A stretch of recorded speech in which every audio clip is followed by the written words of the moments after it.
لا شريك لك لبيك إن الحمد والنعم. السلام علیکم ورحمۃ اللہ وبرکاتہ. ہم میں سے کون ہے جسے اپنے گھر سے محبت نہ ہو؟ اور وہ کون ہے جو اللہ سبحانہ و تعالیٰ پر ایمان رکھتا ہو اور اللہ کے گھر سے محبت نہ کرتا ہو؟ بیت اللہ انسانوں کی محبتوں کی کتنی داستانیں اپنے اندر سموئے ہوئے ہیں. جو اس گھر کو دیکھتا ہے دیکھ کر آنسو بہاتا ہے، جو اس سے رخصت ہو کے آتا ہے رخصتی کے وقت بھی آنسو بہاتا ہے. کیا آپ جانتے ہیں بیت اللہ کے لیے جگہ کس نے تجویز کی تھی؟ یہ گھر اس جگہ پر کس نے تعمیر کیا؟ اس گھر کی تعمیر کن جذبوں سے ہوئی؟ کس دور میں ہوئی؟ اللہ سبحانہ و تعالیٰ کی کتاب ہمیں بتاتی ہے بیت اللہ کے لیے جگہ خود اللہ رب العزت نے تجویز کی تھی. وَإِذْ بَوَّأْنَا لِإِبْرَاهِيمَ مَكَانَ الْبَيْتِ، اور جب ابراہیم علیہ السلام کے لیے اس گھر کی جگہ متعین کی، تجویز کی، متعین کی. ابراہیم علیہ السلام مکہ کی سرزمین میں بھی آتے تھے اور مسلسل فلسطین میں، اردن میں، شام میں ان علاقوں کے دورے پر رہتے تھے. ایک بار وہ جب مکہ کی سرزمین میں آئے تو انہوں نے دیکھا اسماعیل علیہ السلام کو وہ زمزم کے کنویں کے پاس بیٹھے اپنے تیر سیدھے کر رہے تھے. باپ بیٹے مدتوں بعد ملے، کیسے اس محبت کو سنبھالا ہوگا؟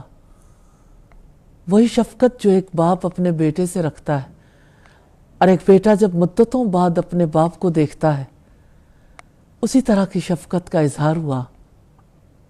پھر ابراہیم علیہ السلام نے بیٹے کو بتایا کہ اللہ سبحانہ و تعالیٰ نے مجھے اپنے گھر کی تعمیر کا حکم دیا ہے، آپ بھی اس تعمیر میں میرا ساتھ دے سکتے ہو.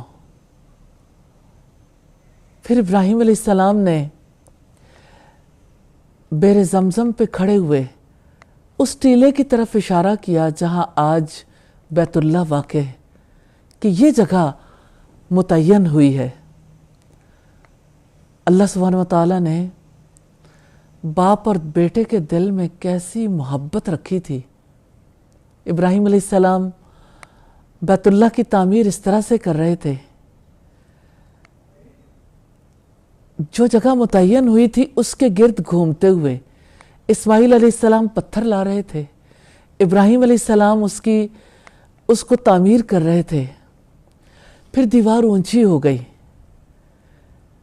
اسماعیل علیہ السلام اپنے والد کے لیے پتھر لے کے آئے جس پہ کھڑے ہو کر انہوں نے بیت اللہ کو اور اونچا تعمیر کیا. ان کی تعمیر کی یہ پوزیشن تھی کہ پورا گول گول گھوم رہے تھے اور تعمیر کرتے جاتے تھے اور اپنے سچے جذبوں کا اظہار کرتے جاتے تھے. ربنا تقبل منا، اے ہمارے رب ہم سے قبول کر لے، انک انت السمیع العلیم، بے شک آپ سب کچھ سننے والے، سب کچھ جاننے والے. کیا ہی وہ جذبے تھے. کعبہ کی بنیادوں میں کیسے ابراہیم علیہ السلام اور اسماعیل علیہ السلام نے اپنی محبت اللہ سبحانہ و تعالیٰ کے لیے اخلاص کو کس طرح سے اس کی بنیادوں میں رکھا، کیسے اس کے ساتھ اس کی تعمیر کی، اور اللہ سبحانہ و تعالیٰ نے کیسی قدردانی کی. مقام ابراہیم کے بارے میں فرمایا کہ مقام ابراہیم کو اپنے لیے نماز کی جگہ بنا لو. اور جو بھی حرم جاتا ہے مقام ابراہیم کو دیکھتا ہے. وہ پاؤں کے نقوش یادگار ہیں، نقش پا ہیں صحن حرم میں ساری انسانیت کے لیے۔ جینا ہے تو ابراہیم علیہ السلام کی طرح کی زندگی جیو۔ آپ جو قدم اللہ سبحانہ و تعالیٰ کے لیے اٹھاؤ گے، اللہ سبحانہ و تعالیٰ ان قدموں کی ایسی قدردانی کریں گے۔ کیا ان کا ویژن تھا اور کیا ان کا مشن تھا، کیسا ان کا کردار تھا، کیسے اللہ سبحانہ و تعالیٰ نے ان سے اپنے گھر کی خدمت کو قبول کر لیا۔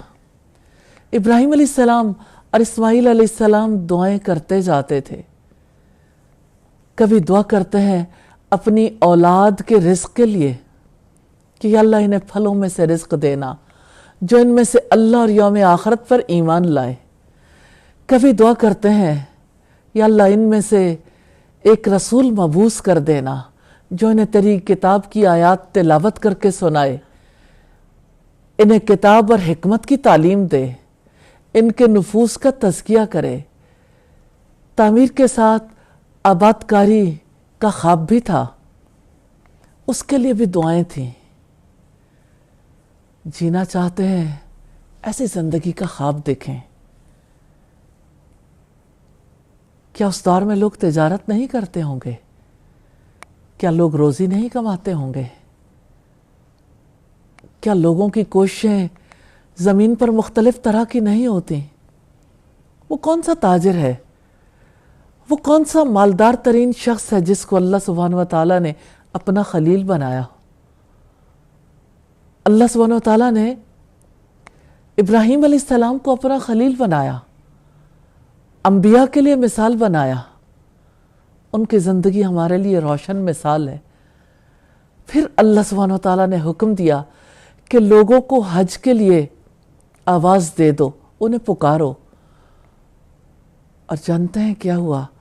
ابراہیم علیہ السلام نے پکارا تو دنیا کے ہر گھر، ہر خیمے تک وہ صدا پہنچی۔ یوں حج کے سلسلے کا آغاز ہوا۔ اللہ اکبر، اللہ اکبر۔ اللہ تعالیٰ بہت بڑا ہے۔ زمین پر خدا پرستی کی، زمین پر اللہ سبحانہ و تعالیٰ کی عبادت کی کتنی بڑی مثال ہے حرم۔